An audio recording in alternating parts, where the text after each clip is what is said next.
Halo,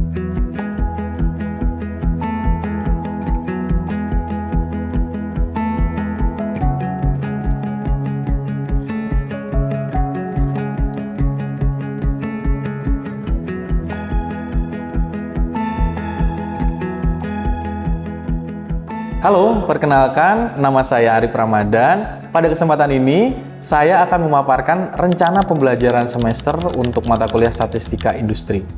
Mata kuliah ini ditawarkan pada semester 1 dengan bobot 3 SKS dengan kode BBK2 GAB3. Mata kuliah ini dibagi menjadi dua bagian ya. Ada sesi tatap muka di kelas dan ada juga sesi pembelajaran mandiri yang bisa diakses di LMS. Secara garis besar, mata kuliah Statistika Industri dirancang untuk membekali mahasiswa dengan kemampuan dasar dalam metode statistika yang penting untuk analisis dan pengambilan keputusan dalam industri. Di dalamnya, mahasiswa akan mempelajari konsep-konsep penting statistika inferensial, mulai dari terminologi populasi, sampel, hingga berbagai metode pengambilan sampling. Mata kuliah ini memberikan dasar yang kuat untuk mempersiapkan mahasiswa menganalisis data secara efektif dan membuat keputusan berdasarkan bukti empiris. Mata kuliah ini selaras dan mendukung program Learning Outcome atau PLO 1 dan 8 dari program studi. Untuk pertemuan minggu ini, fokus capaian pembelajaran mengacu pada CLO 2, yaitu mahasiswa mampu memahami statistika fundamental yang dapat diterapkan di bidang sistem informasi, khususnya terkait teknik-teknik sampling. Selain itu, mata kuliah ini juga dampaknya cukup luas ya. Salah satunya adalah pada penelitian saya. Penelitian saya berkaitan dengan pemodelan statistik, sudah tembus di Scopus Q1 yaitu metode X. Selamat pagi teman-teman. Hari ini kita akan melanjutkan materi tentang statistika industri. Hari ini sudah masuk ke minggu kedua. Sesuai dengan hasil pembelajaran yang diharapkan, yaitu minggu kedua, mahasiswa mampu melakukan proses pengumpulan data dengan menggunakan teknik sampling yang tepat. Nah, kita harus ingat-ingat dulu materi yang minggu sebelumnya. Minggu sebelumnya kita sudah membahas tentang apa bedanya sensus dan sampling. Kita ketahui bahwa sensus itu kita mengambil data keseluruhan dari populasi dan sampling kita mengambil sebagian. Nah, saya mau tanya dulu, masih ingat gak kira-kira materi yang minggu lalu? Kenapa sih kita harus menggunakan sampling, kenapa sih kita harus menggunakan sampling, tidak menggunakan sensus? Ada yang bisa jawab? Silakan. Oke, Mbak Mutia, kenapa Mbak? Jawab Pak, jadi kalau sensus itu karena kita meneliti seluruh populasi itu kan memakan waktu yang banyak dan mengambil biaya yang banyak, jadi kita menggunakan sampling untuk memudahkan dalam meneliti populasi tersebut. Oke, tepat sekali teman-teman. Jadi kalau kita menggunakan data populasi atau sensus, itu pertama waktunya jelas lebih lama ya. Terus yang kedua, untuk biayanya juga akan lebih mahal. Nah, yang ketiga, yang paling utama adalah ketika kita menggunakan teknik sampling yang benar, sebenarnya itu sudah bisa mewakili populasi. Artinya waktunya lebih cepat, hasilnya juga sama. Apalagi kalau misalkan konteksnya adalah kalau kita melakukan sensus untuk sesuatu yang merusak. Contohnya, kalau kita ngambil untuk mengetahui golongan darahnya apa, kira-kira kita harus mengambil keseluruhan data atau tidak? Apa kita harus mengambil darahnya semua, kita cuci darah untuk mengetahui golongan darah? Nggak perlu kan? Cukup kita ambil sedikit aja. Nah, itu contohnya ketika sampelnya itu merusak ya. Kalau misalkan kita ambil semua darahnya, itu kan bahaya ya. Gitu. Oke, nah selanjutnya kita akan masuk ke materi minggu ini. Materi minggu ini adalah tentang teknik sampling, teman-teman. Jadi tadi kan ada sensus, ada sampling. Gimana sih caranya kalau kita menggunakan sampling, tapi hasilnya tetap bisa mewakili populasi? Nah, di sini dibagi menjadi dua teknik sampling itu. Ada probability sampling, ada non probability sampling. Kata kuncinya adalah ketika kita melakukannya secara acak. Artinya acak di sini itu adalah ketika semua yang ada di populasi mempunyai kesempatan yang sama terpilih sebagai sampel, maka itu disebutnya acak. Nah, kalau kita menggunakan probability sampling, itu harus acak untuk pengambilannya. Tapi kalau kita menggunakan non probability sampling, tidak perlu menggunakan konsep acak itu. Nah, ada beberapa ya di sini. Untuk probability sampling dibagi menjadi, yang pertama ada simple random sampling. Artinya, contohnya kita belum sampai ke perhitungan sampelnya ya, tapi contoh ilustrasinya kita punyai 100 data populasi, terus kita mau ambil 10. Karena di sini simple random sampling, kita tentukan aja. Kita harus tahu dulu kerangka samplingnya. Nomor 1 siapa, nomor 2 siapa, sampai 100 kayak gitu. Baru setelah itu tentukan 10 ini. Paling gampang ilustrasinya adalah teman-teman pernah ini enggak? Apa namanya? Arisan. Nah, arisan itu kan kalau kita lakukan pengocokan, artinya di dalam kan ada 100 ya, 100 kertas.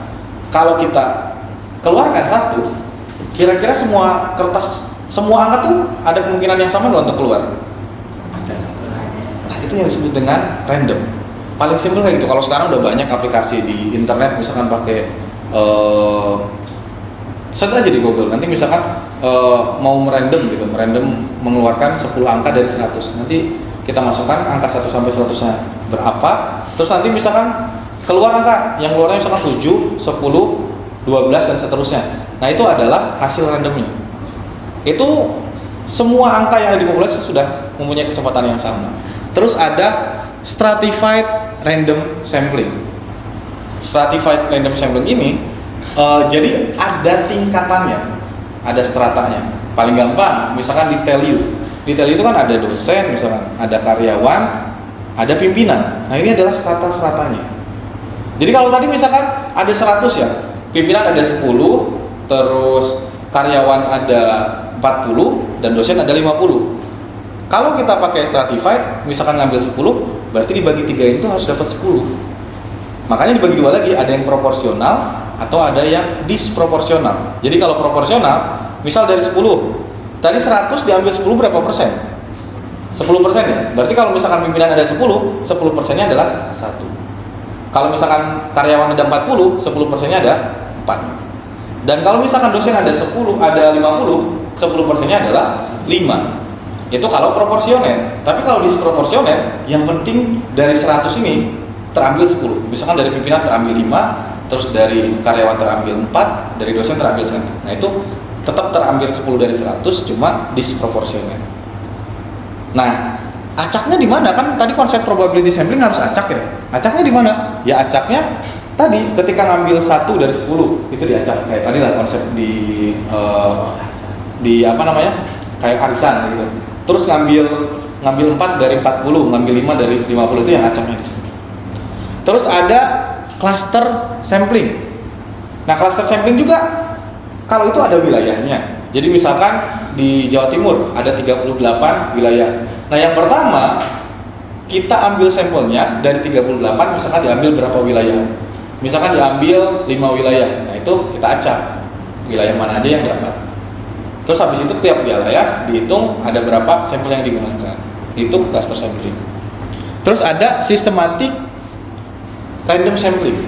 Kalau sistematik, kita kasih celah. Jadi misalkan kita mau kasih celahnya 55. Jadi ketika terambil pertama angka 1, berarti ambil selanjutnya 6, terus 11, 16 dan seterusnya.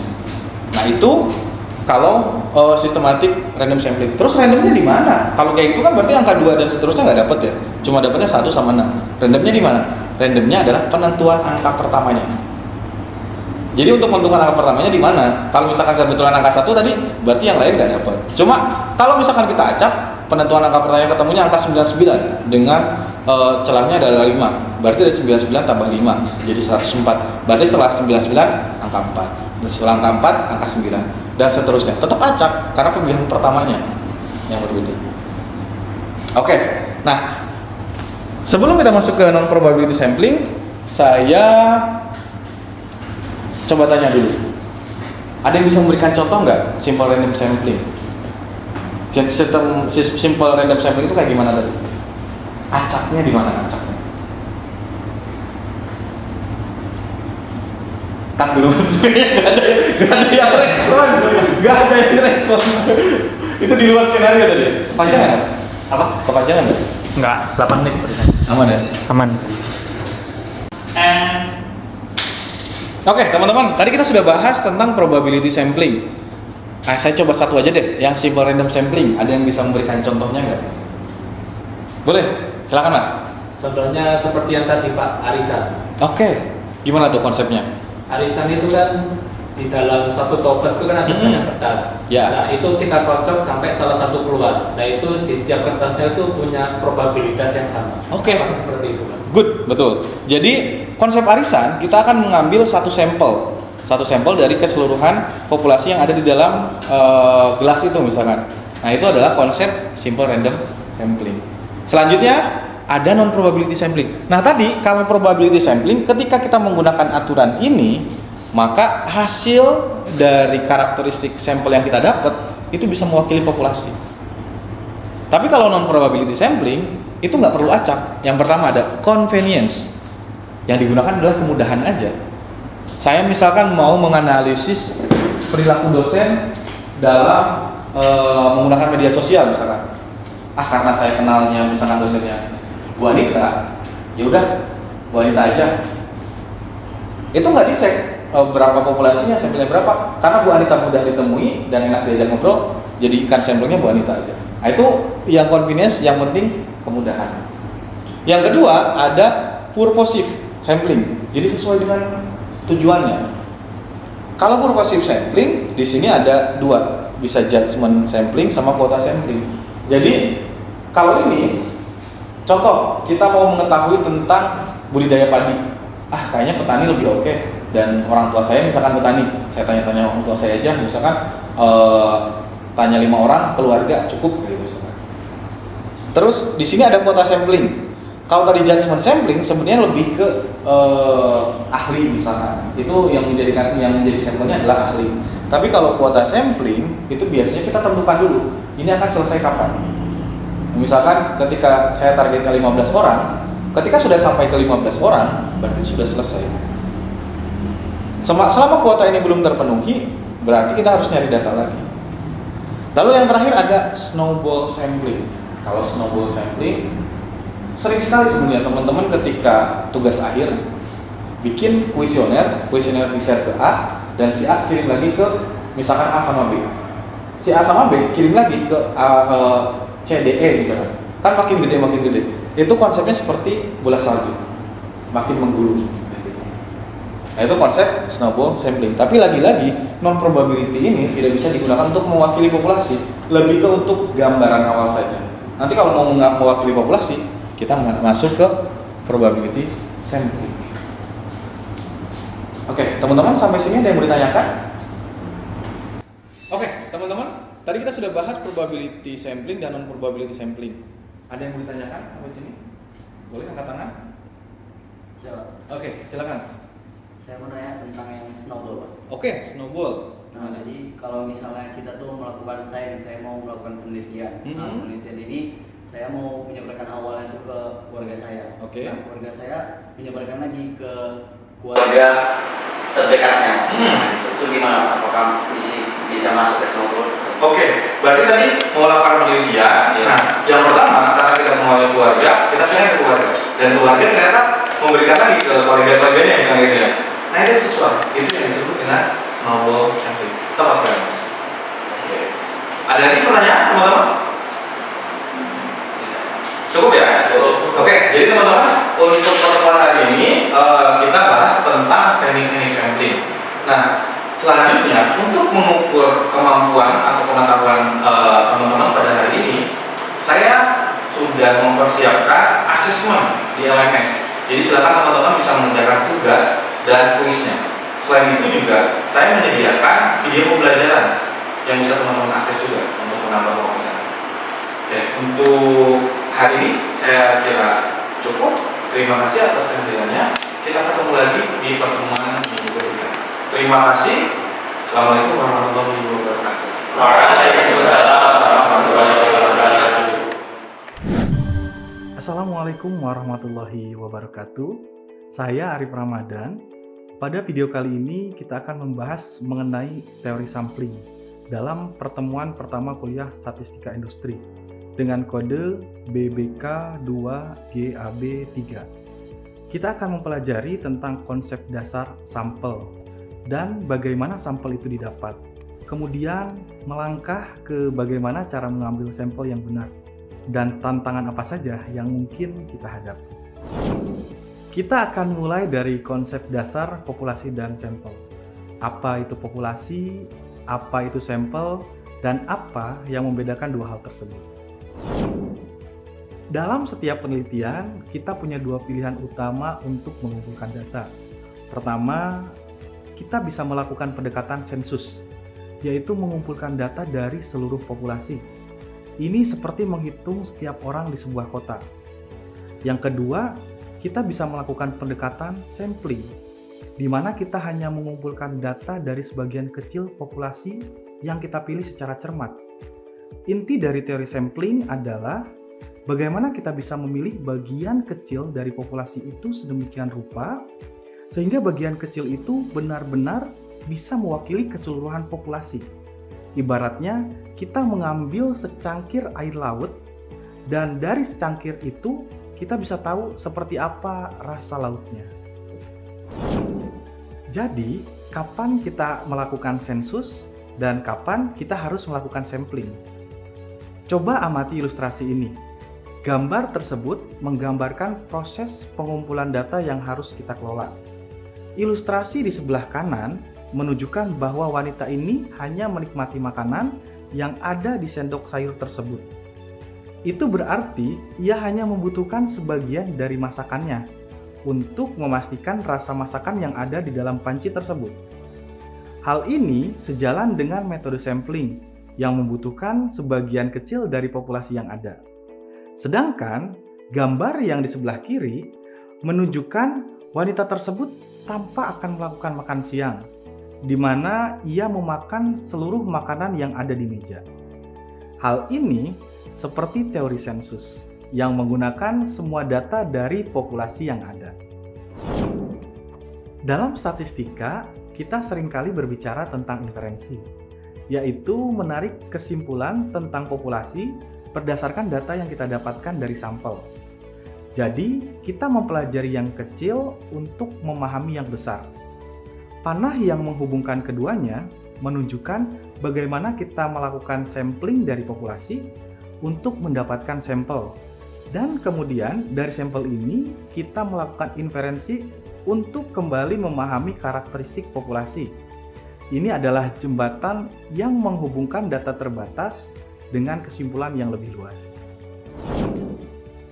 Populasi itu bukan hanya berbentuk orang, tapi juga objek, subjek dengan kuantitas dan karakteristik spesifik yang kita tentukan untuk penelitian kita. Sehingga didapat bahwa populasi adalah seluruh kumpulan unit, baik itu orang, benda, peristiwa, atau data yang memiliki karakteristik tertentu dan menjadi target utama dari penelitian. Populasi disebut juga sebagai wilayah generalisasi tempat kita menarik kesimpulan. Gambar ini mungkin membantu kita membayangkan seberapa luas dan beragamnya universe yang kita maksud dalam sebuah penelitian. Pada contoh studi kasus berikut, disebutkan bahwa Telkom University memiliki sejumlah SDM dan berbagai macam karakteristik organisasi. Dari deskripsi tersebut didapatkan banyak macam populasi. Pertama, ada populasi sebagai objek. Kedua, ada populasi sebagai subjek. Ketiga, ada populasi dalam pengertian kuantitas. Keempat, ada populasi dari karakteristik karyawan. Dan yang terakhir, populasi dalam pengertian karakteristik objek. 5 macam populasi tadi memiliki objek dan subjek tertentu yang masing-masing memiliki karakteristik tersendiri, sehingga dapat digunakan untuk mengambil sebuah kesimpulan yang dibutuhkan dalam sebuah penelitian. Demikian penjelasan singkat video kali ini terkait teori sampling. Berikutnya kita akan membahas lebih dalam tentang hubungan antar populasi. Terima kasih. Wassalamualaikum warahmatullahi wabarakatuh.